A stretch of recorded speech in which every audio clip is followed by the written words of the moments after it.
Hello and welcome to the Daily Mill for Saturday the 20th of May 2023. In today's Millwall news we start off with this. This is from millfc.co.uk. It's about someone part of the Millwall family who's passed away. Many of you may not know him. It's Tom Simmons. The Millwall Football Club is extremely saddened to learn of the passing of Tom Simmons following a short illness.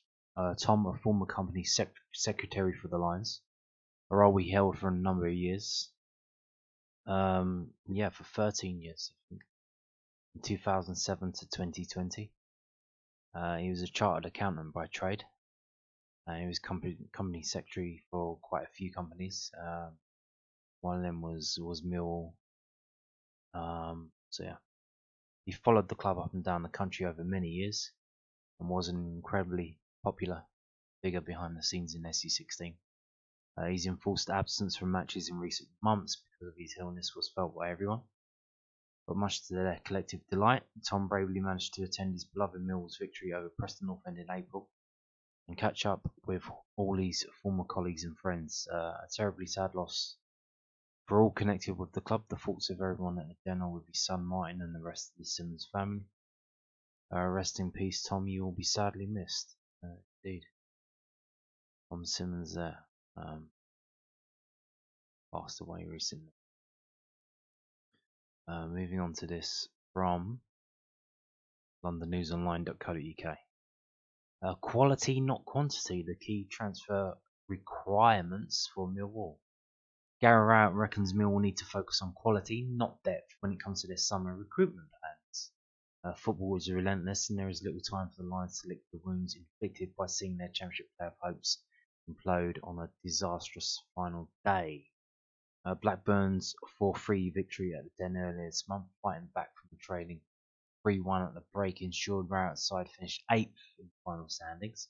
Millwall spent 126 days in the top 6, but 8 points from their last 9 league fixtures ensured Coventry City and Sunderland bagged the final playoff positions. Rowett spoke afterwards about having the lacking components to maintain a charge. We missed key players towards the end of the season, and that's a factor we need to look at, the former Birmingham Derby Stoke boss told us out on the press earlier this week. How can we keep players, if possible, available for longer? You can never completely avoid injuries, but you're still looking to have them available if you can, because I felt that was key. We need to improve some of the younger players again. Can we get Romain into a position where he can affect the team? Can we improve Billy? Can we improve Danny? All of these things are factors. Then the other part is really simple. Everywhere else you need to push on. So we need to try and improve the team, and that is about what players can we bring in to improve the starting lineup. That's where it has to start. I don't think there is any point in bolstering our squad. It's can we find 3 or 4 players to make us better, like Zion did last season. I won't go into details about what positions or type of players, but if you look at Premier League player and a Championship one, then there are obvious differences and attributes that are more abundant. But you have to try and aspire to those things. That's mobility, quality, awareness, and tactical understanding. So many things. We've got a really strong and consistent base to our team, and the end of the season probably showed we were short in 1 or 2 little aspects, but not far off. You can look over the season and look at where we could have easily taken 2 more points, and that's how close it was. It might have felt like we were miles away at the end, but we were generally very, very close, and sometimes you have to accept that a couple of small tweaks would have definitely got in the top 6, and would we have then got out of the playoffs? That's a different conversation. We need to keep moving forward in every aspect, and if you don't, then there's no point. You just can't be happy with being a team that doesn't quite get there. For me, that's not what we're about. One obvious area which needs addressing is the front line, which sounds strange when Millwall had 2 players in the top 7 of the Championship scoring charts. Tom Bradshaw notched 17 with Fleming, a club record £1.7 million addition from Fortuna Sittard last summer, contributing 15. A medical issue forced the cancellation of a January switch for Hibernians Kevin Nisbet. Benicofobia had already been cleared to join Dubai-based Hatta FC. The former Arsenal, Wolves and Bristol City striker had struggled for form, but left the Lions without another ready-made number 9 option if Bradshaw was available. or if he just wasn't playing well. Loanees Callum Styles, Oliver Burke, and Charlie Cresswell have returned to their parent clubs. There is a release fee for Styles, who signed a contract extension tying him to Barnsley until 2025 before he was allowed to head to SC16 on a temporary basis. The last 8 weeks have been spent trying to find a balance of looking at players and looking at what we need to do, said Rowett, who is the second longest serving boss in England's second tier. Whatever scenario, if you're in the Premier League, you don't get through the playoffs, so you don't quite make it, then you're looking for the squad to be strengthened. We've done that quite well, certainly in the last 3 or 4 years. We try to regenerate and refresh in a different way each season. It will be a big focus over the next few weeks. You can have some very strong targets, and you can just go and sign players, but the reality is, you've probably got to be prepared to overpay for those players if you want to get them done early. And that's always a challenge. We may need to do that in some areas. I don't mean in terms of necessarily overpaying, but striking quickly, and therefore you don't quite get as much value for money. There are other areas of the team where you can wait. You can pick and choose the bargains a little bit later on. Every season I've done this, and I would say that everyone gets busy the first week after the season, and you look like you're going to do stuff, but then it goes 2 weeks of basically being really quiet and nothing happens. It starts probably hotting up just before the start of the season, start of pre-season. It's just a really difficult window unless you're prepared to strike early and reduce the chance of getting good value for players. The big thing for me is that we need to improve. What does Premier League quality look like? That's not just the players, that is our staffing levels and our facilities. For me, that is looking at everything. Indeed. If you think... So, we're in the Championship. Now, the good teams in the Championship are at the top of the league. And what does that mean? It means you would think that some of the players in the top teams in the Championship are good enough to play in the Premier League. They would be Premier League quality. So we probably need some of them. If you think, you look at Burnley, you look at Sheffield United, they've probably got like maybe 10, probably less than that, 6 or 7 Premier League quality players in their squad. And I think that's probably what we need. And realistically, how many do we actually have? Zion Fleming, maybe George Saville, maybe Bradshaw. He's probably going to be like second, third, fourth choice striker in a Premier League team at the bottom of the league. Could he get in Southampton's team? Could he get in Bournemouth's team? Maybe, I don't know. So that's probably 2.5. We need some players that you could look at them and say, he's probably good enough to play in the Premier League.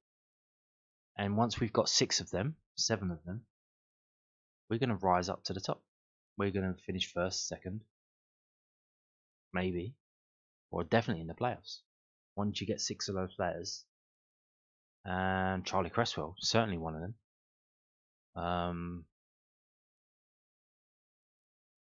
Probably not. I don't know if he's good enough. Is he good enough to play in a 2 or 3 in the Premier League? I don't know. But you can see he's an England under 20 international, under 21 international. And he's certainly improved a lot just in this season. So, yeah. And the season before that, we had Danny Ballard, an international for Northern Ireland. So, yeah, we need probably, if we can get 2 kind of players, if we can get 2 players that you bring them in and you look at them and you think they could play in the Premier League, that would probably bump it up to like 4 players that would have like that, and then that would be very good. Now, see, they mentioned here about signing a striker to improve the lineup, but I think it's the defense, isn't it? I mean, realistically, I know we're all attached to the players that we've got, but I mean, realistically, you could see us getting rid of all 4 of the main defenders and replacing all of them. They're not they're not above and beyond superstars in this league. They're decent players. They have different attributes, but they're not standout players. They work hard and they work well as a unit. Sometimes they don't. And the elephant in the room that I don't think Gary Rowett's probably not willing to address or won't address is the goalkeeper situation. But that's a lot's been said about that already, so just move on. Now, I've got some stuff that was dumped onto the official site on Friday, and it's about the community trust. So I don't know why they punt all these stories out on a Friday. Because I don't think there's much going on, so I don't know why they didn't kind of trickle this stuff out day by day. But here we go. So MCT Mill Community Trust play on the pitch day is success. Mill Community Trust's play on the pitch day at the Den was a huge success on Tuesday. So this is from Friday, a story that was posted on Friday, but it's from Tuesday. Starting at 9:30 a.m. in the morning of the primary schools tournament, 8 schools were involved in the event. After enthralling group stage, the final was played between Goose Green and the Holy Trinity, with Goose Green coming out victorious. So they had like a little mini football tournament. I don't think they used the whole pitch. Maybe half of the pitch, maybe quarter of the pitch, and probably 5 aside or something like that. Following on from this, Mill's post 16 team faced off against Canterbury's post 16 team, with the Kent-based team winning 3-1. The AP KS3 Year 9 tournament kicked off in the afternoon, with 6 teams involved in the competition. So there's loads of different tournaments going on the day. But after the competitive early stages of the event, the final would be competed between a Bacon's College side and the London Nautical School, with the former coming out on top. The two schools' KS4 year groups will take each other out in a full pitch contest next. London Nautical started well and took the lead before a late Bacon's College fightback wasn't quite enough to complete the turnaround. London Nautical win 3-2 and lifting the cup after a superb game. After this, Mill Community Trust held their Player Development Centre session, which is normally held at St Paul's Sports Ground between 4:30 and 6 p.m. A total of 150 children turned up for this special occasion, and all left with a smile on their face after having an excellent time. To finish off the day, Millwall Lionesses Girls Academy would take to the pitch for a photo in front of the Coldblow Lane end. Mill Community Trust CEO Sean Daly said, "We are delighted with how our community takeover play on the pitch day went. It was great to see so many people enjoying themselves. At the Trust, our aim is to create opportunities for participants, and this was shown in the event today. Thank you to everyone who took part. We are already planning for next year's event." So there you go. So they had loads of stuff going on there.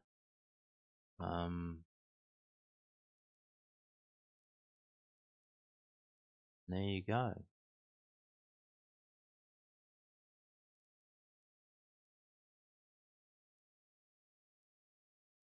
Moving on to this. So like I said, more stuff from the Mill Community Trust May half-term holiday camp. So next week, Tuesday the 30th of May to Friday the 2nd of June, there are multi-sports holiday camps for 5 to 13-year-olds at the Lion Centre. The camp will run from, like I said, Tuesday the 30th of May to Friday the 2nd of June. Plenty of sports being involved. The children will be able to take part in plenty of different sporting activities, meaning there is something for everyone. So it's not just football. Each day the camp will start at 10 a.m. and conclude at 2 p.m. The cost of the holiday camp is £40 for the week. So for the 4 days, or £10 for the day. Tim Sells, Football and Sports Development Manager at Millwall Community Trust, said, "We are looking forward to another exciting holiday camp at the Lions Centre. We have kept prices low to help the people of the community, as we know struggles of the cost of living crisis. We hope to see you all there, all your children there. To book on the Lions Centre holiday camp, you got to click here, which is called officialsoccerschools.co.uk Millwall FC. So yeah, got booked. These I don't know if they're limited. I think they are limited. They always sell out. But there's a poster there. You can see 10 to 2, £10 a day. So what is that? 4 hours.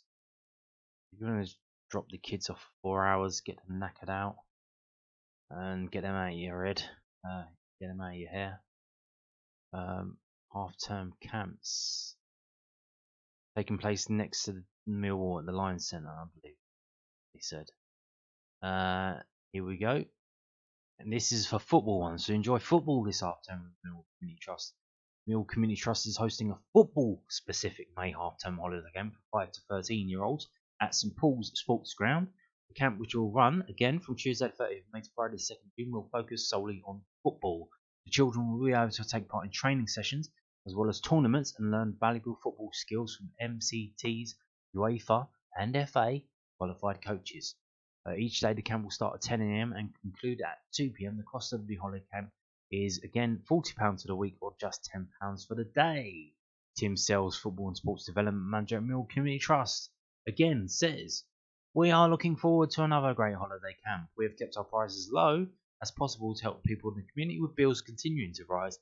It's imperative that we can offer our local children access to high quality football provision at the lowest price possible. The coaches on the camp bring first team professional football experience as well as working in professional academy football, and this is a great opportunity for the children to show us what they can do. We look forward to welcoming you all in a couple of weeks, and to book on the St Paul's holiday camp, click here. Please book early as places are limited."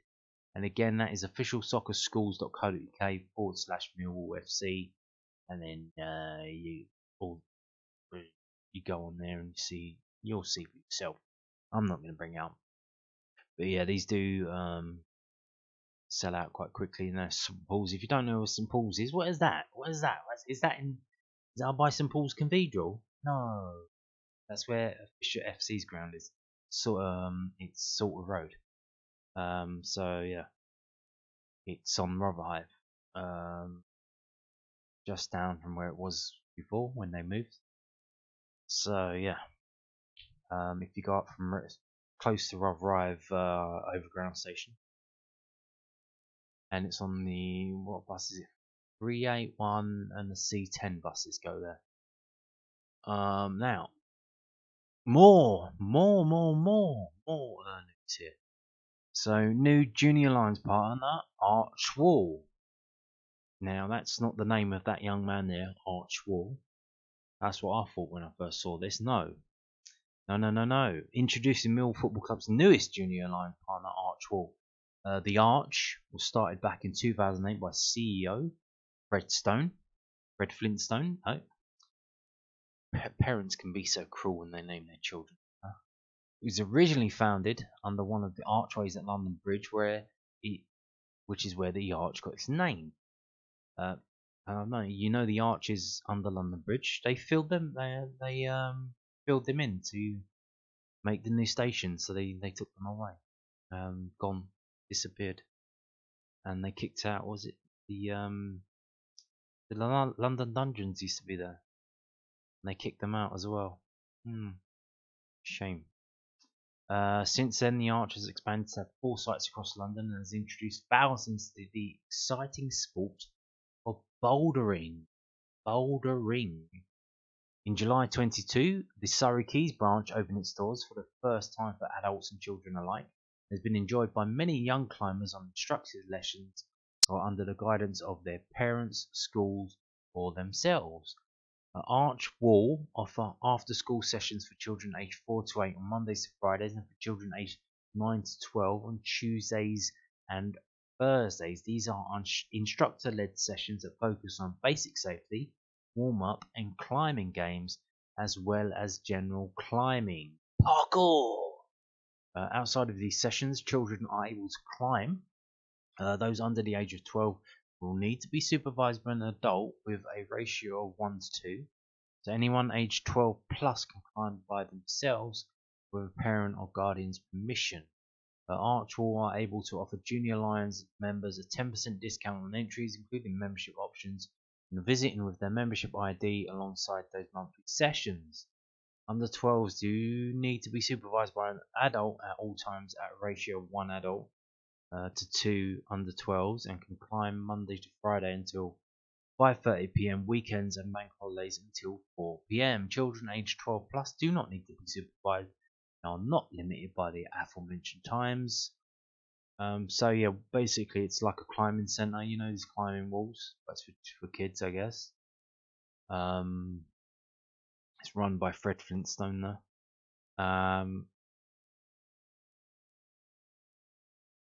And what is so Junior Lions? If you have a Junior Lions card, there's a list of companies and businesses, quite a few of them locally, that will give you some kind of discount or incentive to go there and be a consumer of their product or experience. So this is what Archwall are. They're giving you a 10% discount on all of the stuff that they do there. So I don't know, an arch wall climbing centre for kids. When I was a kid, you would just climb a tree. Well, of course, they've knocked all the trees down now and built shit flats in the place. Oh dear, oh dear, oh dear. So yeah, and on that note, thank you for watching, and goodbye.